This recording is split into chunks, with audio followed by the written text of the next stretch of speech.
মই 21 নম্বৰ ভবানীপুৰ সৰ্বক সমষ্টিত কংগ্ৰেছ দলৰ প্ৰাৰ্থিত্ব প্ৰত্যাশী।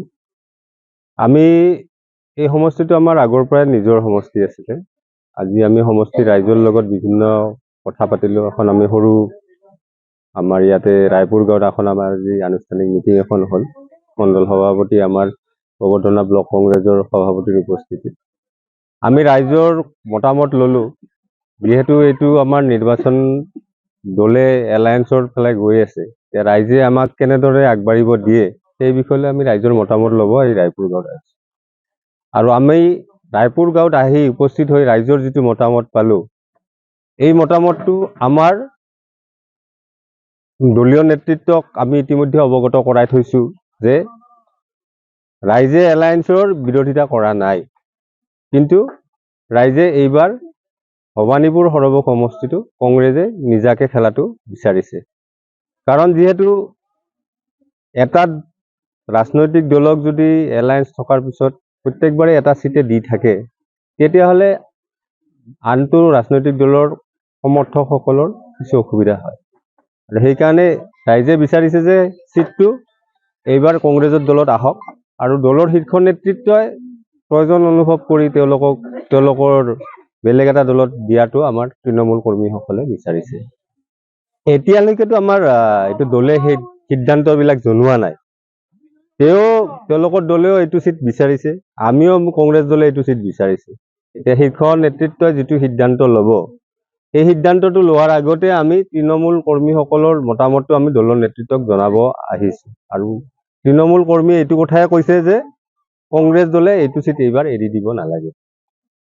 এইটো বিষয়ত ইতিমধ্যে আমাৰ সভাপতি মহোদয়ে নিজৰ স্থিতি স্পষ্ট কৰিছে। এইখন এখন ৰাজনৈতিক নাটক, আৰু যোৱাকালি যিটো তেওঁৰ ৰাজনৈতিক নাটকখন চুপাৰ ডুপাৰ ফ্লপ হোৱা বুলি ইতিমধ্যে আমাৰ ৰাইজেও গম পাইছে আৰু দলৰ শীৰ্ষ নেতৃত্বই কৈছে। এটা ইমান জটিল বিষয় এটা, যদি ইমানে গধুৰ বিষয়, তেওঁ আজি 6 মাহ ধৰি ফাইলটোৰ ওপৰত বহি থাকিলে কিয়? নিশ্চয় আমাৰ গৃহ মন্ত্ৰালয়ক আগতে জনাব লাগিছিলে। গতিকে এইটো এটা ৰাজনৈতিক বক্তব্যৰ বাহিৰে বেলেগ একো নহয়। এইটো আমাৰ সভাপতি মহোদয়ে ইতিমধ্যে নিজৰ স্থিতিটো স্পষ্ট কৰিছে। ইয়াত আৰু বিশেষ আমি ক'বলগীয়া নাই। এইখন ৰাজনৈতিক নাটক, যোৱাকালিৰ পৰা সেই নাটকখন শেষ হৈছে। আজি গৌৰৱ গগৈ ডাঙৰীয়াই যিখিনি কথা কৈছে, সেইখিনি কথাই ৰাইজে ইতিমধ্যে বুজি উঠিছিলে। তথাপিও আমাৰ সভাপতি মহোদয়ে গোটেইখিনি কথা ৰাইজক অৱগত কৰাইছে। এইটোতো আমাৰ কংগ্ৰেছ দলৰে সমষ্টি। এতিয়া আমাৰ যিটো ভোটৰ পেটাৰ্ণ, গতিকে এই সমষ্টিটোত লোকসভা নিৰ্বাচনতে আজি আমি 60,000-ৰ ওপৰত ভোট পাইছিলোঁ। গতিকে এতিয়াতো এইবাৰ আমি এইটো আমাৰ নিশ্চিত বিজয়ৰ চিট।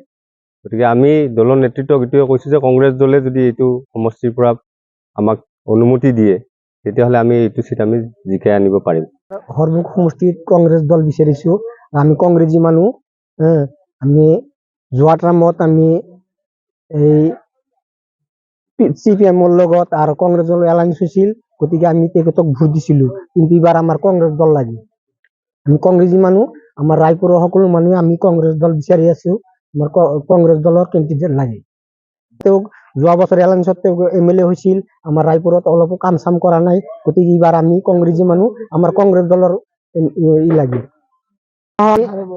মুছলিম মানুহ হেমন্ত বিশ্ব শৰ্মাই আজিলৈকে তেওঁ কৈ আছে যে মিয়াক আমি হাৰাশাস্তি কৰি থাকিম, মিয়াক আমি বাংলাদেশত পঠাম, মিয়াৰ কোনো অস্তিত্ব নাই, মিয়াক আমি যিমান দিন থাকিম সিমান দিন আমি মিয়াক আমি জ্বালা যন্ত্ৰণা দি থাকিম। ইতিমধ্যে আমাৰ ৰায়পুৰত 300 ভোটৰো অধিক ভোট তেওঁলোকে কাটি দিছে। আমাৰ নিৰপেক্ষ মানুহগিলাই বহুত হাৰাশাস্তি ভোগ কৰি আছে। গতিকে আমাৰ বিজেপি দল নালাগে, আমি কংগ্ৰেছী মানুহ, আমাৰ কংগ্ৰেছ দলৰ কেণ্ডিডেট লাগে। আমি কংগ্ৰেছ দলক ভোট দিম, বেলেগ দল আমি নিবিচাৰোঁ। মাত দিয়া নাই, আমি যে কংগ্ৰেছ দলৰ মানুহ, তেওঁ হ'ল CPM-ৰ মানুহ। গতিকে সেইকাৰণে আমাৰ কংগ্ৰেছ দলৰ প্ৰতি তেওঁৰ কোনো ৰাস্তা নাই, কোনো হেৰি নাই। গতিকে তেওঁলোকে তাতো পাৰে, তেওঁ মনোৰঞ্জন তালুকদাৰ যদি ক'লে হতান যে আমি সৰ্বকৰ MLA, গতিকে আমাৰ ৰায়পুৰৰ ভোট চোট অলপো কাটব নালাগে, ই আকৌ মাত চাত দিয়া নাই। গতিকে আমাৰ ৰায়পুৰত 300 ভোটৰ অধিক ভোট কাটি দিছে। যে আমাৰ ৰায়পুৰত আমাৰ কংগ্ৰেছ দলৰ টিকেট লাগে। আমি দাগৰ পৰা আমি বিচাৰিছোঁ, আমি গৌৰৱ গগৈ আমি কৈছো সমৰ্থন কৰি তেওঁক আগুৱাই নিব পাৰি। নিজৰ কংগ্ৰেছটো লগা হৈছে, তেওঁ আমাৰ ৰাজহুৱা কিবা এটা কাম চাম একোই কৰা নাই। ৰাজহুৱা মানুহবিলাকে বিৰাট কষ্ট ভুগি আছে, 350 ভোট কাটি পেলছে তেওঁৰে চক্ৰান্ত এইবিলাক। কি নাম আপনাৰ? আমাৰ নাম নাজিমুদ্দিন। কোনখন কি কব ৰাইজক কি আপনাৰ? ৰাইজেতো ভাবি আছে কংগ্ৰেছ দলটো লগা হৈছে।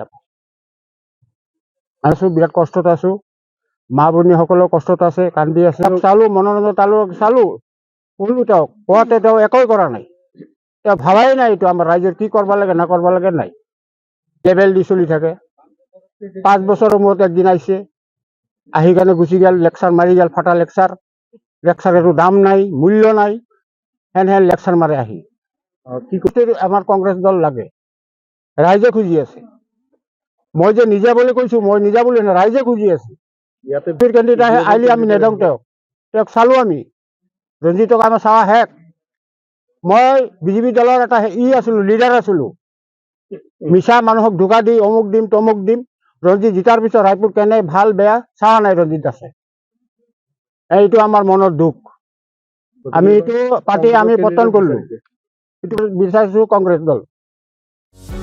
যিকোনো খবৰৰ বাবে যোগাযোগ কৰক আমাৰ এই নম্বৰত 9181 307 221।